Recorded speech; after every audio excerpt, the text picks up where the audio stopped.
Dieu, viens à mon aide. Seigneur, à notre secours. Gloire au Père et au Fils et au Saint-Esprit, au Dieu qui est et qui vient, pour les siècles des siècles. Amen. L'ange du Seigneur apporta l'annonce à Marie. Et elle conçut du Saint-Esprit. Voici la servante du Seigneur. Qu'il me soit fait selon votre parole. Et le Verbe s'est fait chair. Et il a habité parmi nous. Priez pour nous, Sainte Mère de Dieu, afin que nous soyons rendus dignes des promesses du Christ. Daigne, Seigneur, répandre ta grâce dans nos âmes, afin qu'ayant connu par le message de l'ange l'incarnation du Christ, ton Fils, nous arrivions par sa passion et par sa croix à la gloire de sa résurrection. Par le Christ notre Seigneur. Amen.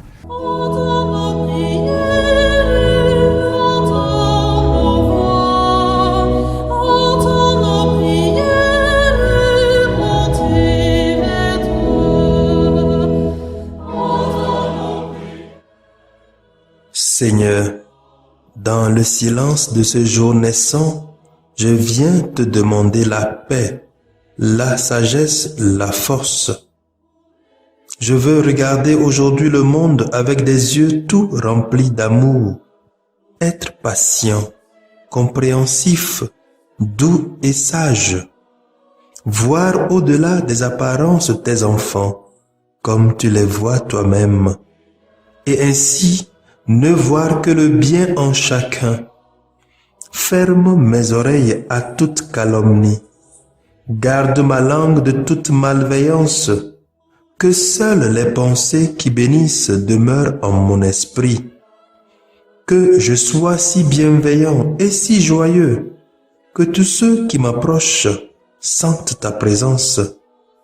Revêts-moi de ta beauté, Seigneur, pour qu'au long de ce jour, je te révèle.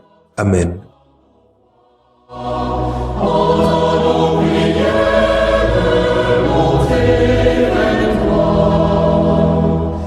Les mains vides devant toi, Seigneur,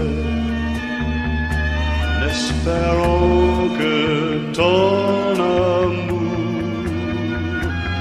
Ô Seigneur, guéris-nous, ô Seigneur, sauve-nous, donne-nous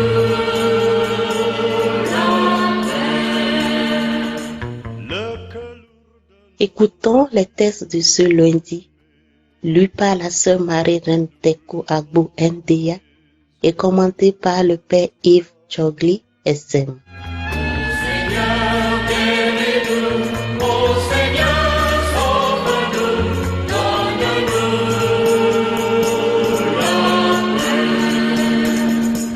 Dans la nuit de notre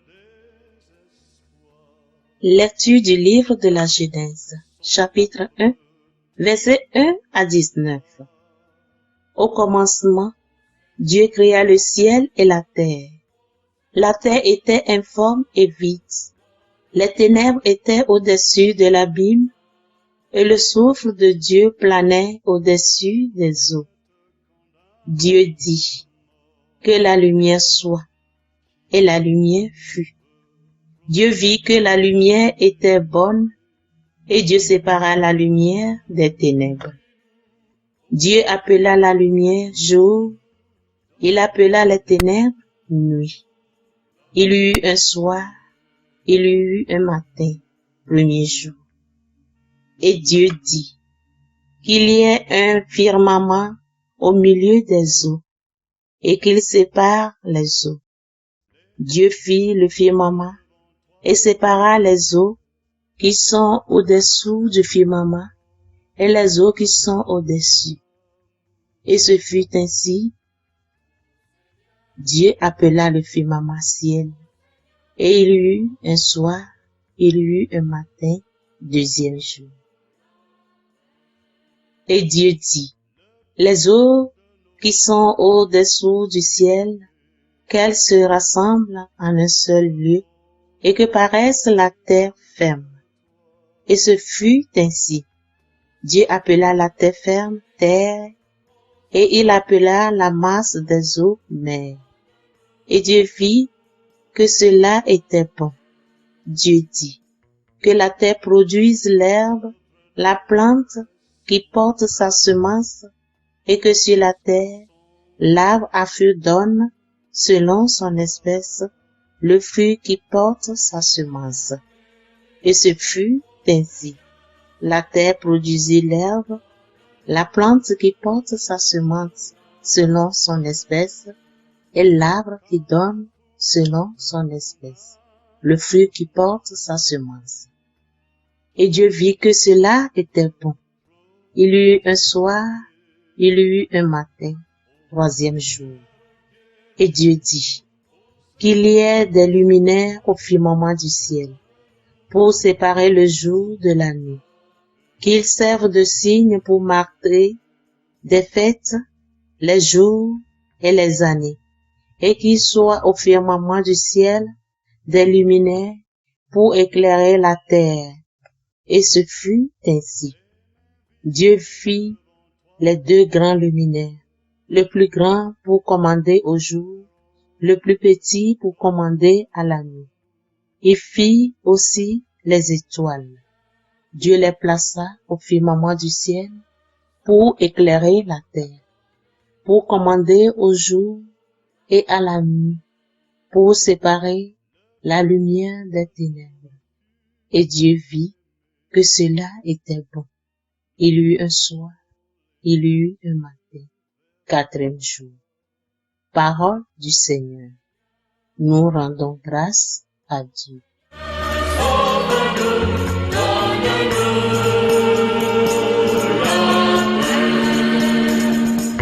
Dans la nuit de nos...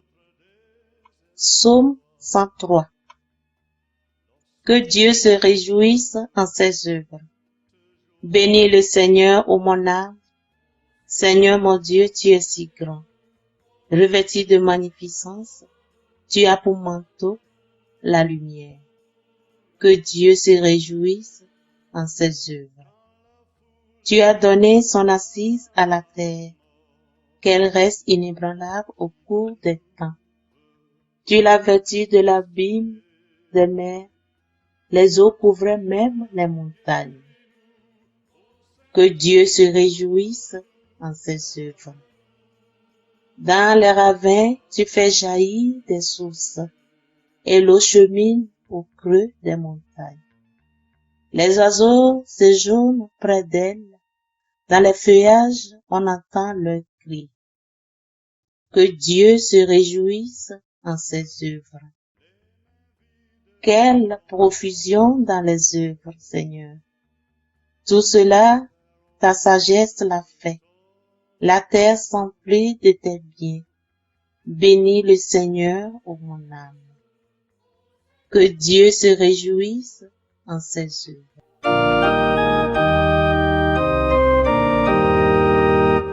Alléluia, Alléluia, louange à toi, Seigneur Jésus. Alléluia, Alléluia.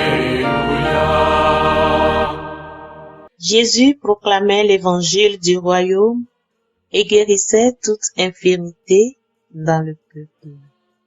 Alléluia, Alléluia, louange à toi, Seigneur Jésus. Alléluia, Alléluia.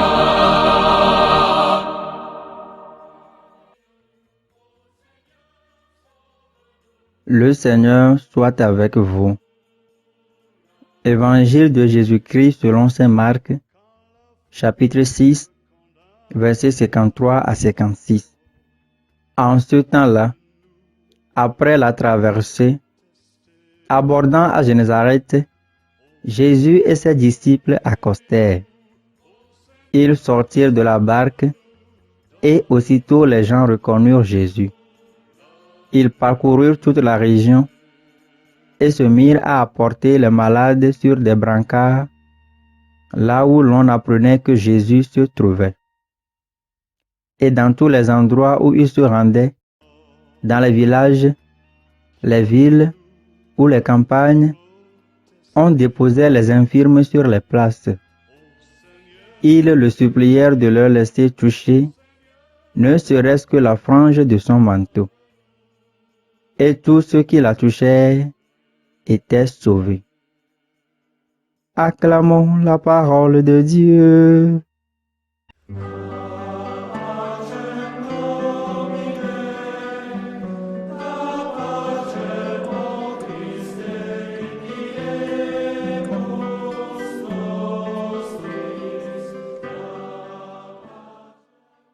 Il le suppliait de leur laisser toucher ne serait-ce que la frange de son manteau. Et tous ceux qui la touchaient étaient sauvés. Marc 6, verset 56. Voici les mots des infirmes déposés aux pieds de Jésus, qui va de village en village pour proclamer la parole de Dieu, qui va de pair avec la délivrance de son peuple. En ce lundi de la 5e semaine du temps ordinaire année B, nous allons réfléchir sur la foi de ces infirmes et de leurs compagnons. Déjà la semaine qui a débuté hier, le Seigneur communique sa puissance sur le mal, la maladie, les difficultés que nous rencontrons et comment il nous montre qu'il est venu pour nous sauver.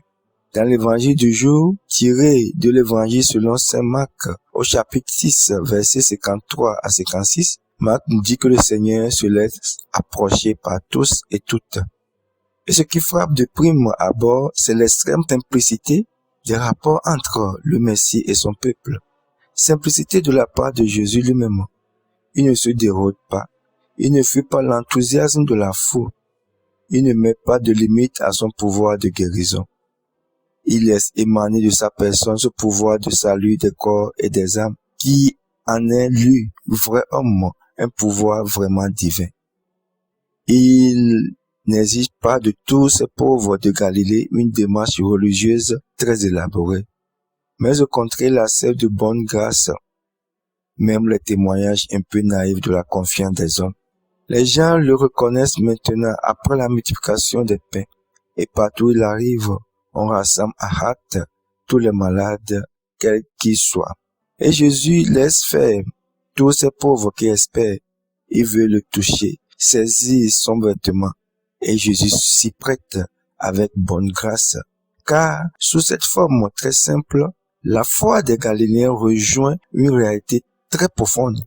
C'est bien la sainte humanité du Fils de Dieu qui est porteuse de la vie en même temps que porteuse du pardon.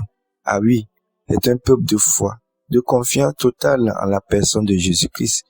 Ils ne se posent pas de mille et mille questions. Ils ont entendu, vu, expérimenté sa miséricorde. Alors ils se présentent devant lui pour trouver solution à tous leurs maux, surtout la guérison. Mais Dieu leur accorde plus qu'il l'espère, car le peuple reçoit libération aussi du corps que de l'âme. La fin de l'évangile du jour nous dit, tous ceux qui la touchaient étaient sauvés. Dieu est omnipotent, omniscient, omniprésent et éternel. Il n'a jamais changé. Il est immuable. L'Écriture nous confirme dans le livre des Hébreux, au chapitre 13, verset 8, que Jésus-Christ est le même hier, aujourd'hui et éternellement. Ceci dit, il est encore là au milieu de nous. Il nous écoute et exauce nos supplications. Allons vers lui dans la simplicité et la confiance. Il est présent dans nos célébrations eucharistiques que dans nos simples prières. Comme les malades de Galilée étendus sur la place des villages, il faut laisser Dieu venir à nous, comme Dieu d'amour et de paix, comme le Dieu qui aime et qui pacifie. Il faut laisser agir en nous la grâce du Seigneur Jésus-Christ qui nous redonne à nous-mêmes en nous redonnant à Dieu. Il faut nous ouvrir à la koinonia, qui veut dire communion du Christ, qui est à la fois une grâce d'intimité avec Dieu et une grâce de partage avec des richesses qu'il nous apporte. Comme cette dame des évangiles, que chacun de nous ait cette foi qui dit, si je peux seulement toucher les franges de son manteau, je serai guéri. Que le Seigneur nous bénisse. Amen. Merci Seigneur.